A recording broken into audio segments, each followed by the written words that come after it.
Hugo nous a rejoint pour nous parler de cette alors j'ai envie de dire, je suis content parce qu'on sait que ce week-end, ça va être, la fête de la musique, en veux-tu, en voilà. Mais là, je suis ravi parce que là, c'est la grande glissade et c'est à Pérols. J'ai envie de dire, la grande glissade, pour que les gens se mettent dans le bain, ça correspond en gros, à quoi exactement?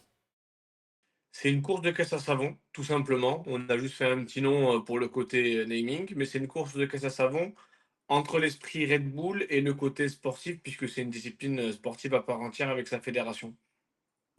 Alors c'est ça qui est alors moi j'aimerais en savoir plus parce que c'est vrai que les courses à savon, ça prend énormément d'ampleur. J'ai envie de dire qui peut y participer? Monsieur, madame, par exemple moi, par exemple là, je décide de faire, une caisse en savon avec, ce que je peux récupérer, un truc sympa, rigolo parce que c'est le but du jeu aussi. C'est possible ou c'est pas possible? Alors c'est possible, là ça va demander d'avoir un petit peu de temps devant soi quand même.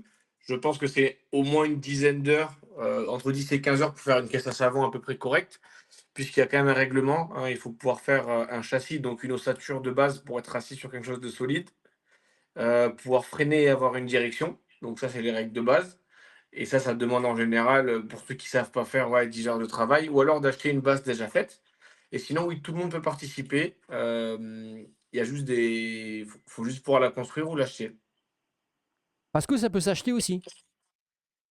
L'esprit du jeu, normalement, c'est de la construire Eh soi-même, mais on oui. peut acheter une base, la personnaliser et l'adapter, selon ses goûts, Ouais. faute de temps. Voilà, là, dans les participants qu'on a, on en a environ 20.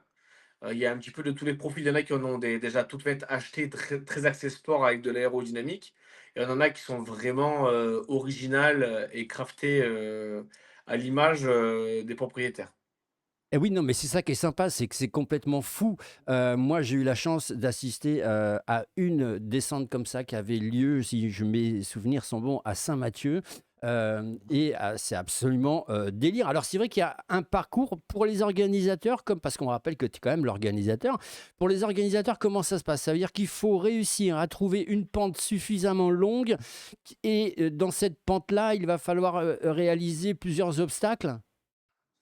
C'est ça. En fait, il faut trouver un endroit avec une pente suffisante, sinon bah, on s'ennuie un petit peu. Là, Pérol, on est sur le minimum pour avoir un truc sympa. La piste va faire à peu près 500 mètres. Il y aura plusieurs descentes, il y en aura trois. Et ensuite, c'est à nous de créer un petit peu notre parcours dessus. Donc, nous, on a créé des virages, des obstacles, etc. pour rendre ça un peu plus fun. Exactement. Eh oui, non, mais c'est ça qui est absolument génial. Et alors, au niveau des participants, tu l'as dit, il y a environ 20 participants. Exact. C'est quoi? Alors je vais dire «des professionnels» entre guillemets, mais il y a aussi, des amateurs, il y a aussi, des familles?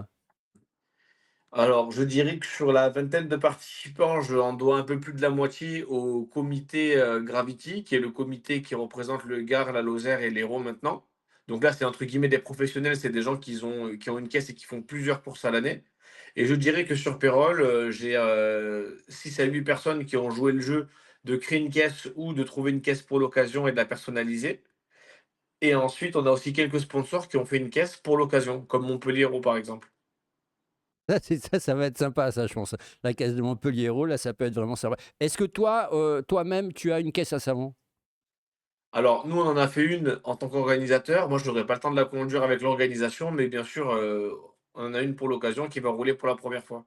Et alors, l'idée globale pour qu'on comprenne bien, pour que les gens, s'ils ils ont jamais vu ça, s'ils veulent y aller, comment ça se passe? C'est, chronométré, vous lâchez toutes les voitures en même temps, une par une, 2 par 2.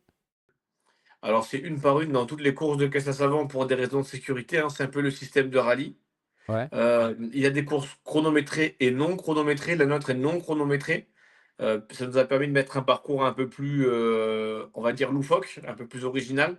Alors que les parcours, chronométrés, c'est vraiment axé sur, de la vitesse et des longues distances. Il y a des courses qui font plusieurs kilomètres, hein, c'est comme des spéciales de rallye. Là, c'était mieux de faire ça comme ça, je pense.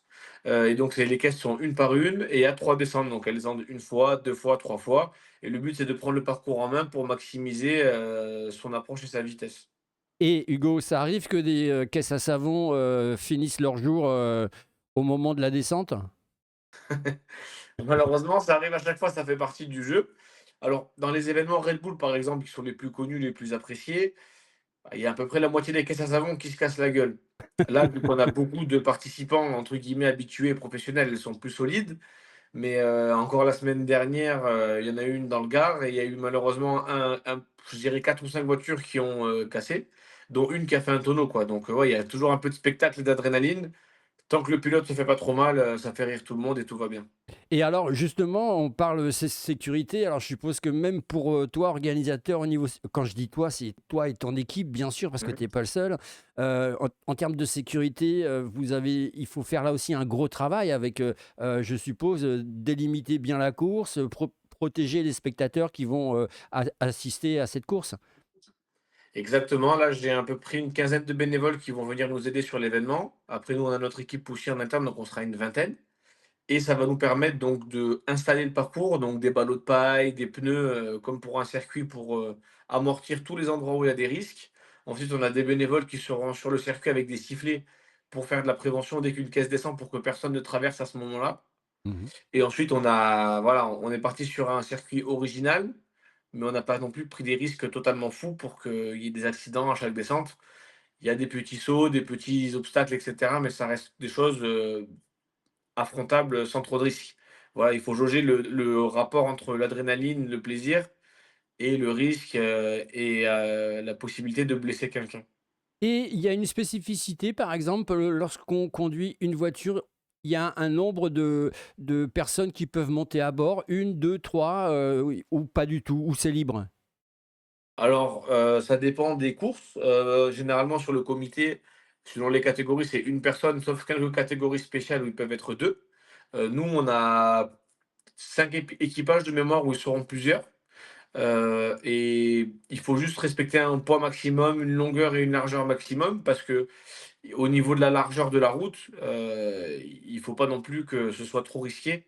Donc alors, il y a tout un petit calendrier, technique, un petit cahier des charges et à partir de là, ça permet aux gens d'être plusieurs dessus, il y a pas de souci. Et pareil pour ceux qui conduisent, ils doivent être équipés, je suppose, d'un casque et de quelques précautions quand même? Exactement, ouais, ils ont casque, gants. On leur conseille fortement de mettre des manches longues, des genouillères, des coudières.